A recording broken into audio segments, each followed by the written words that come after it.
Hello everyone, कैसे हैं आप सब लोग। Welcome back to ICT virtual classroom Dehradun. मैं निखिल राणा। क्लास 9th का अपना मैथ्स का टॉपिक है जो हमारा ट्रायंगल्स, उसको कंटिन्यू रखेंगे। एंड हम उस अपने चैप्टर में 2-3 तरह के टाइप्स खत्म कर चुके हैं। Now we have to move next type. ठीक है, इसमें भी कुछ अलग तरह के क्वेश्चंस होंगे जो उसको हम आज स्टार्ट करेंगे एंड कोशिश करेंगे जल्द से जल्द इस टॉपिक को भी फिनिश करने का। तो चलिए अपनी क्लास शुरू करते हैं। शुरू करने से पहले हमेशा की तरह थॉट ऑफ द डे लेके चलते हैं। तो आज का थॉट ऑफ द डे है बच्चों, our best teacher is our last mistake. जी हाँ, हमारे सबसे अच्छा शिक्षक हमारी आखिरी गलती होती है। जी हाँ, जो हमारी आखिरी गलती है बच्चों, जो भी आपसे रिसेंट मिस्टेक हुई है उससे आपको बहुत कुछ सीखने को मिल जाता है अगर आप चाहें तो। ठीक है, अगर कुछ बच्चे ऐसे होते हैं गलत करने के बावजूद भी चीजों को लाइट रहता है, छोड़ना हो गया सो हो गया, है ना, हमसे गलती हो गई लाइट। कुछ होते हैं जो उस गलती से अपना पूरा दिन, आगे आने वाला दिन को थोड़ा सैड करके बैठ जाते हैं, पास्ट में रहते हैं।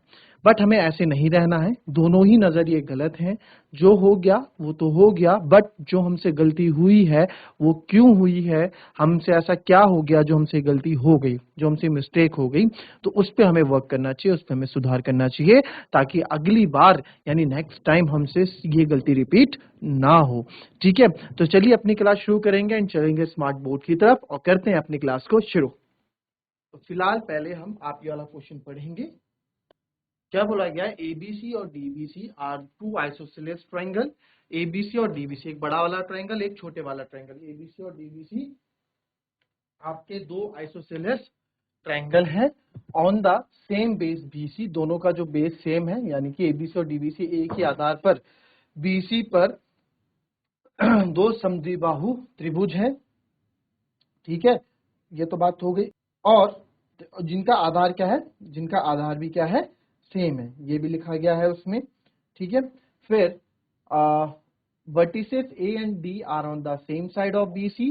जो वर्टिसेस ए और डी हैं वो क्या है, सेम साइड है बीसी के, यानी कि शीर्ष ए और डी बीसी के एक ही तरफ है। ठीक है, और यदि एडी को BC, if AD is extended to intersect BC at P। देखो AD को extended मतलब आपको पता ही है, extended मतलब क्या होता है बच्चों, extended मतलब होता है बढ़ाना, है ना, मतलब extend करना। तो इतनी बड़ी बात नहीं है। ठीक है, extend मतलब बढ़ाना। तो extend किया जाता है BC को P पे, यानी कि BC को P पर प्रतिच्छेद करने के लिए बढ़ाया जाता है, यानी कि इंटरसेक्ट करने के लिए बढ़ाया जाता है। और शो दैट कि दर्शाइए, तो आपको दिखाना है कि triangle A B D is congruent to triangle A C D. A B D और ए सी डी आपका कॉन्ग्रेंट है। अब ए बी डी और ए सी डी कौन सा है पहले उसको देखें। चलिए पहले फिगर बना दीजिए आप, पहले तो सबसे पहले फिगर बनाओ और क्या क्या आप इसमें कर सकते हो पहले वो देखो। चलो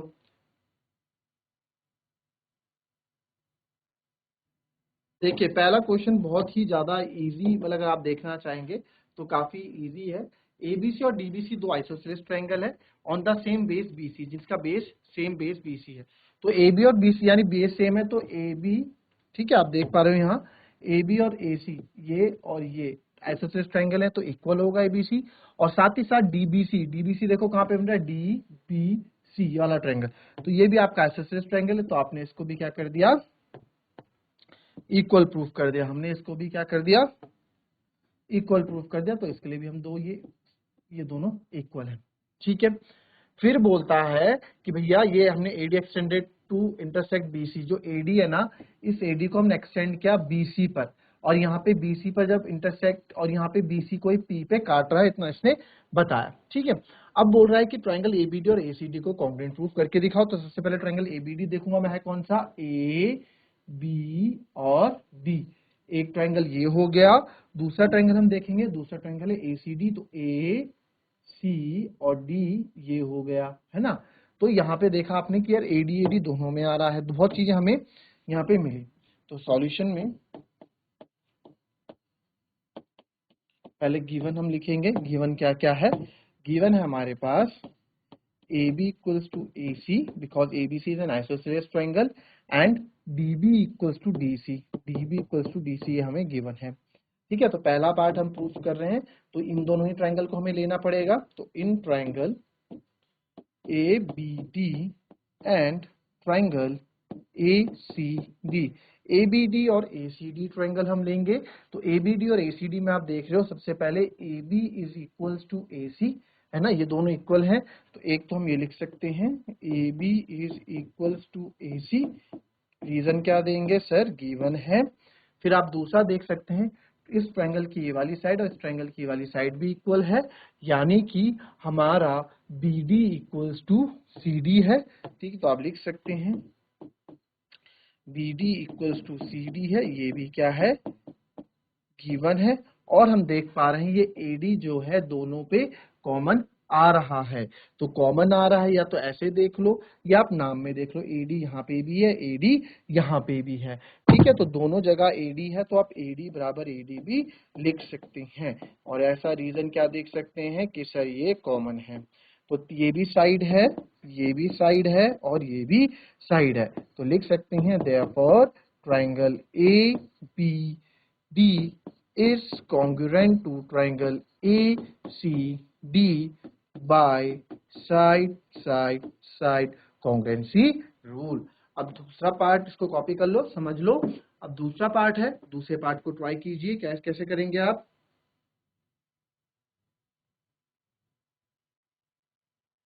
चलिए अब दूसरे पार्ट को देखते हैं।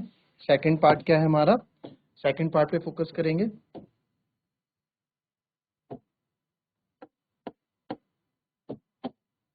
ठीक है, सेकंड पार्ट जो है आपका, कौन कौन सा ट्रायंगल है, एबीपी और एसीपी। तो लिखें in triangle ABP and triangle ACP. ठीक है, ये हमने लिया। तो पहले आप यहाँ देख लो एबीपी और एसीपी है कौन सा। तो हमने देखा ABP, A P P, ABP तो आपका ये हो गया है ना, एबीपी ये हो गया। फिर हमने देखा एसीपी कौन सा है, तो ए पी और पी आपका ये वाला ट्रायंगल हो गया। तो इसको कॉन्ग्रुएंट प्रूफ करने के लिए, देखो हम कॉन्ग्रुएंट प्रूफ करते हैं तो पहले देखो, कॉन्ग्रुएंट प्रूफ या कुछ भी क्वेश्चन हम कर रहे हैं तो हम चीजें पहले ही सोच के सारी चल लेते हैं। तो आपको यहाँ दिख रहा होगा, एक तो एपी कॉमन आ जाएगा दोनों में, है ना, एपी कॉमन आ जाएगा, ए बी और एसी भी बराबर आ जाएंगे। और तीसरी बची सेट से क्या है, बीपी और पीसी बराबर होगा, नहीं ये तो बराबर नहीं होगा, कैसी भी कंडीशन में नहीं हो सकता है बीपी और बीसी बराबर। तो क्या करेंगे भैया, तो क्या करेंगे, अच्छा हमारे ये वाला एंगल भी 90 डिग्री ऐसा नहीं बोला गया है कि 90 डिग्री है ना, हमें ऐसा भी नहीं बोला गया कि 90 डिग्री है, तो यानी ये भी नहीं कर सकते। ना ही हमें ये वाले दोनों एंगल्स हमें पता है कि कितने कितने हैं, ये भी नहीं हो सकता। और अगर हम ये दो एंगल इक्वल प्रूफ कर दें, क्योंकि इससे पहले हमने देखा कि पहले हमने ये दो ट्रायंगल लिए थे, है ना, ये दो ट्रायंगल, ये दो ट्रायंगल हमने लिए थे। तो इनकी मदद से हम यहाँ क्या कर सकते हैं, इनकी मदद से हम एंगल इन दोनों को कॉमन कर सकते हैं, सीपीसीटी से हो जाएगा। अच्छा एक बात मैंने आपको हमेशा बोली है, जब भी ऐसे क्वेश्चंस आते हैं, 4 पार्ट वाले क्वेश्चन है ना, ये जब 4 पार्ट है, किसी क्वेश्चन के 4 पार्ट हैं, तो हमेशा याद रखना पहले वाले क्वेश्चन से कुछ ना कुछ रिलेशन होगा दूसरे वाले क्वेश्चन का, हमेशा ये बात याद रखिएगा। तो चलिए इस क्वेश्चन को शुरू करते हैं। सबसे पहले ए बी बराबर ए सी आप लिखेंगे, जो कि आपका गिवन है। फिर आप लिखोगे और क्या है, एडी एपी दोनों पे है, AP equals to AP common. अब तुमने बहुत ही क्वेश्चन कर लिया, अब तो आपको समझ जाओगे, एपी बराबर एपी कॉमन। तीसरा मैं क्या ले सकता हूँ, वही angle B A P, angle B A P is equals to angle P A C, इसको क्यों लिख सकते हैं, बाई सीपीसीटी भी लिख सकते हो, और इसको ऐसे भी लिख सकते हो कि बिकॉज हमने इससे पहले ट्रायंगल कॉन्ग्रुएंट प्रूफ किया था, triangle ABD is congruent to triangle ACD, तो बाय सीपीसीटी ये भी इक्वल हो जाएंगे। ठीक है, पीएसी तो हो गया। तो अब आप देख सकते हैं दो साइड और एक एंगल, तो ये हो गया हमारा साइड एंगल साइड। तो therefore triangle ABD is congruent to triangle ACD by side angle side. ठीक है, तो साइड एंगल साइड से हमने क्या कर दिया, ये वाला दूसरा पार्ट भी आपका कॉन्ग्रुएंट प्रूफ कर दिया। ठीक है, कॉपी करेंगे। फिर तीसरा पूछ रहा है AP bisect angle A as well as angle D. जो ये एपी है ना, जो बच्चों ये एपी है ना, ये एपी ए को तो बाइसेक्ट कर ही रहा है और साथ ही साथ एंगल डी को भी बाइसेक्ट कर रहा है। तो बहुत ही इजी ये क्वेश्चन है, थोड़ा दिमाग आप लगाओगे हो जाएगा, थोड़ा दिमाग लगाओगे हो जाएगा। पहले कॉपी करो फिर इस बात पे आते हैं। मैंने हमेशा बोला है आगे वाले क्वेश्चन पीछे वाले क्वेश्चन के बराबर, सॉरी उनसे कुछ रिलेशन इनका होगा ही। चलिए लिख लिया, तीसरा पार्ट लगाएं, दिमाग लगाएं इसमें। अब आप देखिए इस पार्ट में है ना क्या बोल रहा है तीसरा पार्ट, उससे भी बात कर लेते हैं। तीसरा पार्ट हमको क्या बोल रहा है, तीसरा पार्ट देखें, थर्ड पार्ट हमको क्या बोल रहा है। थर्ड पार्ट हमसे बात बोल रहा है कि भैया जो एबीपी है, जो एपी है वो एंगल ए को तो बाइसेक्ट कर ही रहा है और एंगल डी को भी बाइसेक्ट यानी समद्विभाजित कर रहा है। अब आप यहाँ देखो एपी, एपी मीन्स ये, एपी मीन्स, एपी मीन्स ये जो एपी है ये बाइसेक्ट कर रहा है किसको, एंगल ए को, यानी कि angle 1 is equal to angle 2, ये एंगल 1 एंगल 2 मान लो इसको, है ना। एंगल 1 और एंगल 2 हमें बराबर प्रूफ करने हैं। इनका नाम क्या है, बी ए पी और पी ए। तो अब आप इसमें देखिए एंगल 1 एंगल 2 बराबर प्रूफ करने हैं और साथ ही साथ कौन सा एंगल प्रूफ करने हैं हमको, और एंगल डी को भी समद्विभाजित कर रहा है। तो एंगल डी कहाँ बन रहा है, एंगल डी अगर आप देखेंगे तो एंगल डी मीन्स ये तो बनेगा नहीं, है ना। एंगल डी, तो एंगल डी मतलब ये पॉइंट है डी, तो ये और ये भी पॉइंट हमको इक्वल प्रूफ करने हैं 3 और 4। तो आप देखें अगर, अब आप यहाँ पे हम क्या दिमाग लगाएंगे कि ये वाला अगर देखें ये दो ट्रायंगल तो हम पहले ही पार्ट में कॉन्ग्रुएंट प्रूफ कर चुके हैं। ये वाले पार्ट तो, ये वाले ट्रायंगल्स तो हम पहले ही पार्ट में कॉन्ग्रुएंट प्रूफ कर चुके हैं। तो बाई सीपी सीटी से आप बोल सकते हो कि भैया A B A D is equals to आपका सी ए डी, है ना।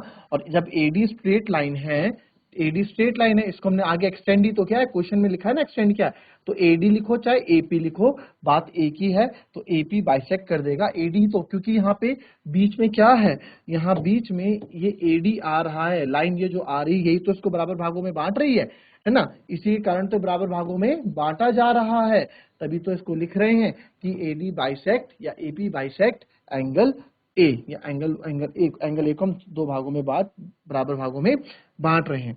तो आप लिखेंगे because triangle A B D is congruent to triangle A C D, है ना। ट्राइंगल ए बी डी और ए सी डी क्या है, कॉन्ग्रुएंट है, ठीक है। ट्राइंगल ए बी डी और ए सी डी क्या है, हमारे कॉन्ग्रुएंट है। ट्राइंगल ए बी डी और ए सी डी कॉन्ग्रुएंट है, तो therefore angle 1 is equals to angle 2। अगर आपको एंगल 1 एंगल 2 नहीं लिखना तो नाम लिख लो, angle B A P is equals to angle D A C, ठीक है, by C P C T. तो देयरफॉर आप लिख सकते हैं, देयरफॉर जब ये दोनों बराबर हो गए, therefore A D bisects angle A, और ए डी को हमने एक्सटेंड किया, after extend AP bisect angle ए, ठीक है, तब भी एपी ही बाइसेक्ट कर रहा है एंगल ए को। अब हमने देखा, अब हमें एंगल डी भी सब्स्टिट्यूट, एंगल डी भी हमें कराना है प्रूफ। तो एंगल डी भी जब मुझे कराना है तो आप देखो इसके लिए ना, मुझे एंगल डी अगर मुझे कराना है तो इसके लिए मुझे ये ट्रायंगल लेने पड़ेंगे, ये दो ट्रायंगल कॉन्ग्रुएंट प्रूफ करा दो और आपका एंगल 3 और एंगल 4 भी क्या हो जाएगा, एंगल 3 और एंगल 4 भी इक्वल हो जाएंगे, और बस इट मीन्स कि एपी इनको भी बराबर भागों में बांट रही है, ठीक है। ये हो गया। Now in triangle, now in triangle A, in triangle BDP and triangle DPC, ठीक है। BDP और DPC में आप देखेंगे सबसे पहले तो हमें ये साइड और ये साइड इक्वल है, यहाँ पे है ना, ये साइड और ये साइड इक्वल है क्योंकि हमें क्वेश्चन में गिवन है ये चीजें। तो सबसे पहले आप इसमें लिखेंगे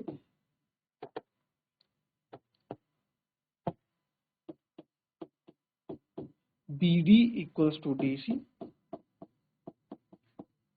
गिवन है। और क्या आ रहा है इसमें, कौन सा ट्रायंगल, DP, डीपी आ रहा है, डीपी दोनों में कॉमन आ रहा है, ठीक है, डीपी बराबर डीपी कॉमन आ गया दोनों में, ठीक है, डीपी बराबर डीपी कॉमन आ गया दोनों में। और कौन सा पार्ट इसमें आ रहा है, यस, और इसमें आप देखेंगे अभी हमने तो मैंने आपको बोला ना हमेशा मैच करेगा, ये वाला पार्ट और ये वाला पार्ट इक्वल होगा, क्यों, क्योंकि इससे पहले तो हम ये वाला ट्रायंगल कॉन्ग्रुएंट प्रूफ कर चुके हैं ना, इससे पहले भी कॉन्ग्रुएंट प्रूफ कर चुके हैं। तो मैंने आपको बोला था जो आपने पहले किया है, देखो पहले हमने क्या किया, इससे पहले ये वाला किया, ये वाले में आप देखोगे ए बीपी और सीपी भी सीपी सीटी से इक्वल कर सकते हैं, कर सकते हैं नहीं कर सकते। तो एक मैंने आपको हमेशा बोला है कि इस जो भी 4 पार्ट वाले क्वेश्चन, 3 पार्ट वाले जिस क्वेश्चन में मतलब पार्ट्स दिए जाते हैं, वो उसमें हमेशा एक दूसरे पार्ट से उसका रिलेशन होता है। तो आप यहाँ लिख सकते हैं बीपी बराबर पीसी बाई सीपीसीटी, या फिर लिख दो बिकॉज हमने क्या किया था, triangle A B P is congruent to triangle A C P, ठीक है। तो बाई सीपीसीटी से ये क्या हो गया, ये भी इक्वल हो गया। तो देयरफॉर साइड से आपने इस ट्रायंगल को कॉन्ग्रुएंट प्रूफ कर दिया। Therefore triangle B D P is congruent to triangle T P C. Therefore आप लिख सकते हैं एंगल बी डी पी, जिसको हमने एंगल सी नाम दिया है, angle B D P is equal to angle P D C, ठीक है। या और आप सीधे लिख सकते हो angle 3 is equal to angle 4 by C P C T, ठीक है। तो देयरफॉर आपने जब ये प्रूफ कर दिया तो मैं यहाँ लिख सकता हूं देयरफॉर जो हमारा डीपी है, ठीक है, therefore DP bisect angle D, और डीपी को एक्सटेंड किया पूरा तो आप लिख सकते हैं और एपी भी क्या कर रहा है, बाइसेक्ट कर रहा है एंगल डी को। तो एपी बाइसेक्ट एंगल डी और साथ ही साथ एपी बाइसेक्ट एंगल ए। तो हमने दोनों ही प्रूफ कर दिए कि सर जो एपी है वो एंगल ए को तो बाइसेक्ट कर ही रहा है, साथ ही साथ एंगल डी को भी बाइसेक्ट कर रहा है, ठीक है। चलिए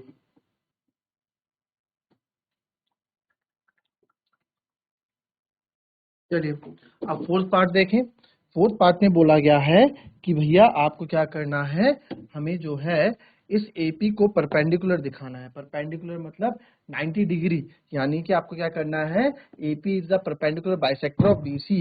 एपी जो है परपेंडिकुलर बाइसेक्टर है बीसी का, यानी कि बीसी को 90 डिग्री में काट रहा है। ये परपेंडिकुलर बाइसेक्टर यानी कि 90 डिग्री यहाँ बना रहा है, ये मुझे प्रूफ करना है, ठीक है। तो ये भी बहुत इजी है, यानी कि अगर इसके लिए क्या करेंगे यार, एंगल 1 और एंगल 2 इसका नाम ले लो, तो ये बराबर ही तो है, कैसे होंगे, अब देखो कैसे मैं इसको लिखूंगा, और लीनियर पेयर से ये सॉल्व हो जाएगा। Angle 1 is equal to angle 2 because, ठीक है, इसको आप एंगल 1 एंगल 2 नाम दे दो, या फिर हमने इससे पहले दी थी एंगल 1 एंगल 2 नाम ना, इसको एंगल 5 एंगल 6 बोल दो, या फिर इसको चलो यही नाम दे दो यार, कोई दिक्कत नहीं, ठीक है, इसको आप 5 और 6 बोल दो, ये 5 और ये 6। Angle 5 is equal to angle 6, क्यों, बिकॉज हमने प्रूफ किया था triangle A B P is congruent to triangle A P C. जब ये कॉन्ग्रुएंट प्रूफ किए थे तो इनके ट्रायंगल भी इक्वल हो जाएंगे, corresponding angle by C P C T, है ना, हो जाएगा एंगल 5 इक्वल टू एंगल 6। तो बस देयरफॉर हम ये भी लिख सकते हैं, लीनियर पेयर बना रहे हैं, angle 5 plus angle 6 is equal to 180 degree बना रहा है ना। तो जब एंगल 5 एंगल 6 के बराबर है तो एंगल 5 एंगल 6 की अभी एंगल 5 लिख दूं मैं, इक्वल्स टू 180 डिग्री। तो एंगल 5 और एंगल 5 कितना, twice of angle 5 equals to 180 degree. तो एंगल 5 मैं नाम नहीं लिखना चाह रहा हूँ, डी इसका नाम ए पी बी और ए पी सी है ना, इसको ऐसे हम कर रहे हैं अपॉन 2, तो ये हो गया 90 डिग्री। तो एंगल 5 इज इक्वल्स टू हो गया 90 डिग्री। तो एंगल 5 हमारा 90 डिग्री हो गया। तो बस एंगल 5 हमने हो तो क्या परपेंड, तो देयरफॉर एंगल 5 हमने क्या, एंगल 5 हमने क्या माना था, एंगल 5 था हमारा A P B, angle A P B, ठीक है। और एंगल 6 था हमारा A P C, A P C. तो दोनों ही 90 डिग्री है, परपेंडिकुलर बाइसेक्टर वही तो होता है जो 90 डिग्री होता है। तो बस ये हमारा हो गया। तो देयरफॉर आप इसमें लिख देंगे therefore angle APB is equals to angle APC equals to 90 degree, ठीक है। ये हमारा और साथ ही साथ आप ये भी बता दो देयरफॉर हमें ये भी पता है बीपी इक्वल्स टू पीसी, ये भी हम प्रूव कर चुके हैं बाय सीपी से इससे पहले। तो therefore AP is the perpendicular भी है, 90 डिग्री भी हो गया, साथ ही साथ बाइसेक्टर भी हो गया, बराबर भागों में बांट रहा है ना इसको, bisector of PC. Clear? Copy कर लेंगे, बहुत इंपॉर्टेंट क्वेश्चन है ये। So that's all for today बच्चों, and this is very important question. आप इस क्वेश्चन को मार्क कर दीजिएगा और घर में फिर से सॉल्व कीजिएगा। बड़ा ही अच्छा क्वेश्चन है, बहुत ज्यादा चांसेस इस क्वेश्चन के एग्जाम में पूछे जाने के। तो दैट्स ऑल फॉर टुडे, मिलेंगे आपसे अपनी कल की नेक्स्ट क्लास में। तब तक के लिए be happy, be healthy and be safe. Thank you and have a nice day.